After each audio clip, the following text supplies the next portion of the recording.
toutes, bienvenue sur Scrapbook à Cap. Je suis Amandine et je suis ravie de vous retrouver pour vous présenter aujourd'hui un planeur que j'ai réalisé pour quelqu'un. C'est un planeur plus simple mais qui s'inspire un peu du style Bujo. C'est quelqu'un qui a besoin de retrouver des pages assez rapidement, donc je lui ai fait plein de petits paperclips. Si vous avez besoin, il n'y a pas de souci, je vous fais un petit tuto là-dessus, mais bon, en ce qui concerne les rubans que vous voyez là, il n'y a rien de compliqué. J'ai juste coupé en pointe pour faire un petit peu plus d'effet. Et puis ensuite, j'en ai fait deux autres avec un petit badge et puis un bout de papier derrière. Et puis là, c'est deux petits brads de chez Action qui sont collés l'un à l'autre. Vous avez une page en acétate pour protéger le tout. Et puis à l'intérieur, vous avez donc une décoration avec un tampon Penny Black. Et puis les tampons Toga qui sont embossés en blanc. Et le fond, j'ai utilisé les Distress Oxide. J'ai relié le tout avec ma Bindy Tall. Et donc là, voilà, je vous montre un peu plus précisément les petites décorations sans le reflet. À l'intérieur, j'ai donc utilisé un type de calendex pour les prochains mois. Là, elle veut le tester en fait jusqu'à la fin de l'année et puis elle verra ensuite voilà, si elle renouvelle l'expérience au mois de septembre. Et puis pour chaque mois, du coup, je vais créer un intercalaire décoré un peu sur la saison.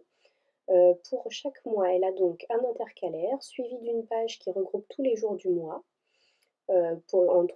sur trois sessions différentes, donc le matin, l'après-midi et le soir, parce qu'elle a voilà, des rendez-vous qui peuvent s'étaler sur tout au long de la journée.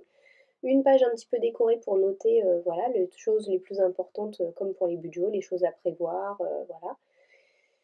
voilà. Chaque mois, il y a 4 ou 5 pages de semaine, avec un petit encadré, ne pas oublier, à faire, penser à, et puis chaque jour de la semaine pour y noter les rendez-vous de manière hebdomadaire, et puis à la fin quelques pages de notes quadrillées, parce que c'est quelqu'un qui aime bien écrire droit en fait, et sur le papier blanc, elle n'y arrive pas.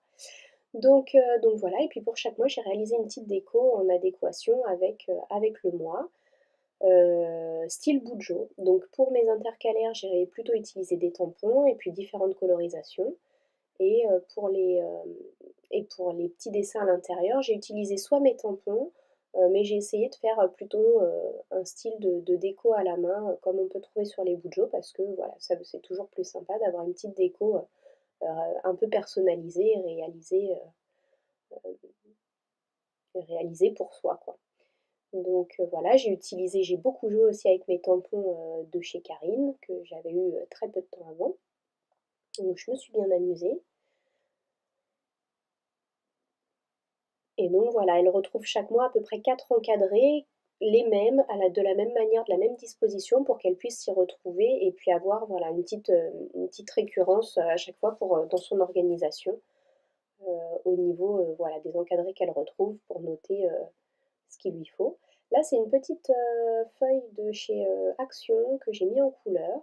Et puis à la fin, donc elle a une petite enveloppe pour y glisser voilà, les papiers importants ou ce qu'elle voudra conserver dans son agenda en permanence.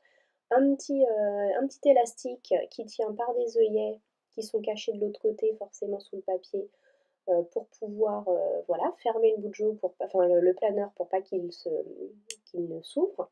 Et puis là, à la fin, je lui ai glissé plein de petites découpes au cas où quand même elle aimerait y mettre sa petite touche personnelle. Donc des petites découpes Florilège Design, pardon, La vie est belle, et puis Le bonheur sinon rien, je crois. Voilà, et puis plein de petits tags que j'ai découpés, qui vont pouvoir venir agrémenter dans différents papiers. Alors c'est quelqu'un qui adore le bleu et les voyages, donc je suis restée dans un thème voilà, bleu et puis pas trop chargé parce que voilà, je pense que ça plaira à la personne en question. Donc j'attends là de pouvoir lui donner avec grande impatience pour voir sa réaction.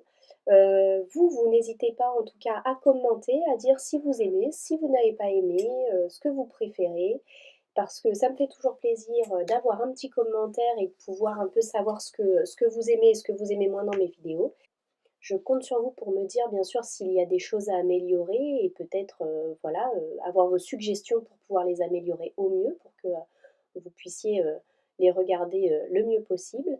Et puis je vous souhaite de très bonnes fêtes de fin d'année et puis j'espère vous retrouver très vite sur les prochaines vidéos. N'hésitez pas à vous abonner, à liker Et puis je vous fais tout plein de gros bisous. Bye bye!